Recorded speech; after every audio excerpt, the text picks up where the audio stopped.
From which location was flight MH17 shot down? And how was the weapon brought there and removed again? The investigation team was able to answer those questions. Telephone traffic between those officers and their commanders was recorded.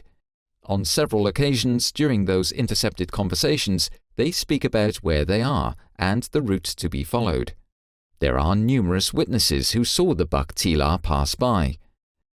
The Baktila was photographed and filmed several times while being transported along that route. The photographs and video clips that the team found on social media were checked for authenticity. All telecom data and intercepted telephone calls that have been examined by the investigation team demonstrate that the Baktila was brought into the Ukraine from the Russian Federation. The weapon was transported in a convoy with separatists from eastern Ukraine to the final launch site. How did they proceed? Around 8 o'clock in the morning, a witness saw the convoy with the Baktila in Yanakiva. Алло. Алло. Ты где Алло, вообще Николай. сейчас? Ты две одну Я сейчас... или две привез, скажи мне? Нет, одну, потому что там у них пошла непонятка, они наш трал не перекинули сюда. Я Они понял. грузили и своим ходом пригнали. Смотри, ты ее не этот... Она своим ходом пришла или на трале? О, перешла через полоску. А сейчас ты привез ее на трале, да? Да. Значит, смотри, ты ее никуда не этот самый. Сейчас я скажу, куда ей выдвигаться, она вместе с танками Востока пойдет. Ясно, да? Алло. Ага. Сейчас. Алло, понял. Будь на связи. Хорошо, все, ага. The Baktila crossed the line, in other words passed the border, and was transported on a trailer. On several photographs and videos that we found on social media and otherwise, the Volvo can be seen bearing the Baktila with anti-aircraft missiles under a camouflage net. Witnesses that we have spoken to also testified that they had seen this vehicle with 4 missiles. In Donetsk, the convoy stopped for some time at 2 locations. First at a crossing, and later on, after the convoy had turned around, it stood still on a strip at the side of the Makivka highway. In Donetsk, the convoy was seen by many witnesses, and also frequent reports about this convoy appeared in social media. Paris Match published a photograph of the convoy in Donetsk in its magazine. In the meantime, the investigation team has obtained the original video footage of the transport in Donetsk.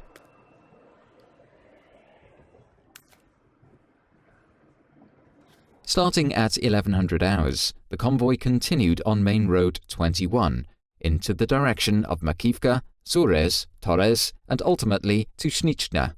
Several moving images have been made that show the truck with the Baktila. These videos, which are in the hands of the investigation team, were made in Makivka and in Zurez.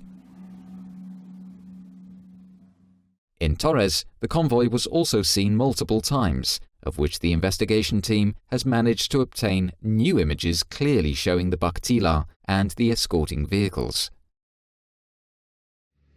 Around midday, the white Volvo low-loader with the Baktila arrived in Shnichna.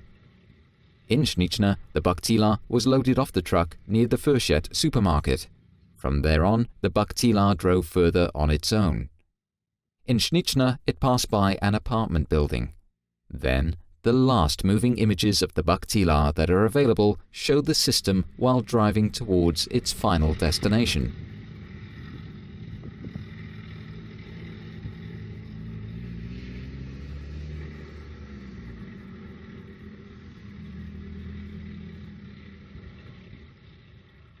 Is farmland near Pervomaisky.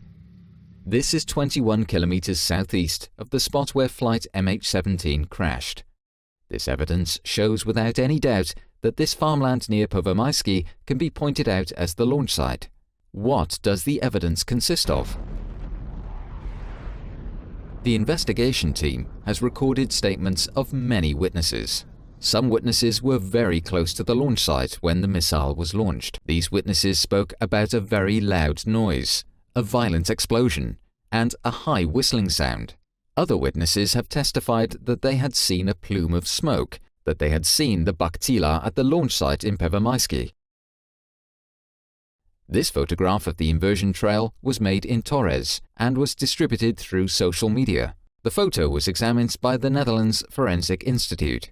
The NFI does not have any indications that this photo was manipulated.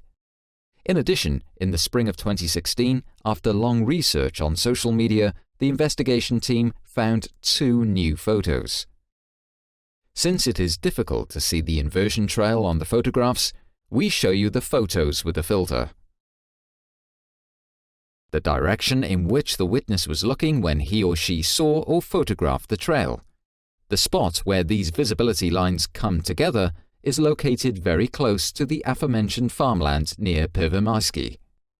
There are also intercepted telephone conversations which refer to the launch location. Далее. Да, Лень, ты слышишь, это самое. Это получается за Снежным блокпост последний перед Степановкой. Налево. Правильно я сориентировался? Вот ты в Степановке должен уйти направо, через поле идти на Снежное, да. Ну да. Вот иди на Снежное. Там я тебя Понял. дальше сориентирую.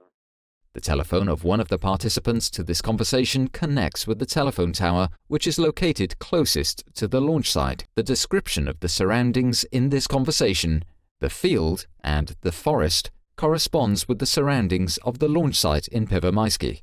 Several journalists went to the launch site near Первомайский. Some of them were shown a piece of land which had been burned.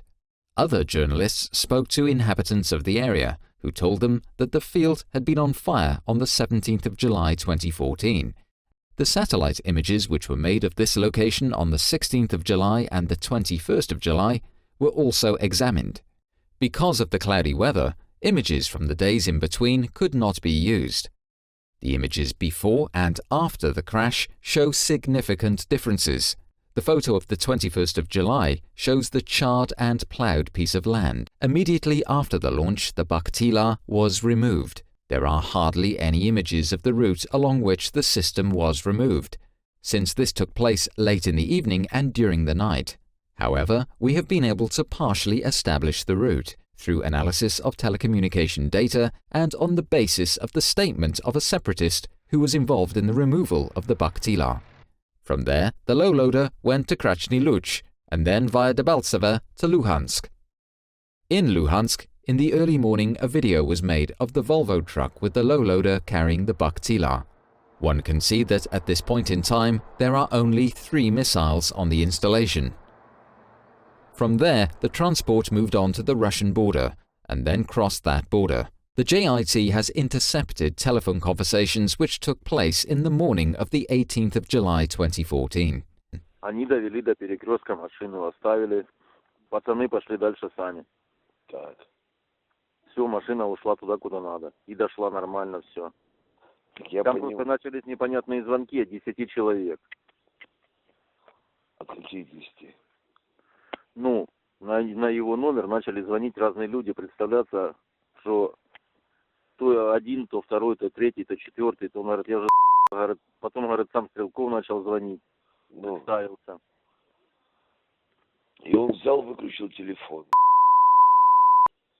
И мы не знаем, где машина вообще. Машина в России. Вчера, говорю, не знаем. Я вернулся только, там все нормально было. Ему позвонило 8 человек разных. Он передал машину, ему разные звонят, 8 человек. Он поэтому телефон и выключил. Никуда назад он ее не вел. Так а доложить о том, что произошло, вы могли мне? А где что докладывать? Где сейчас машина? Машина уже давно в России находится. Он ее сразу передал машину тем, кто встречал.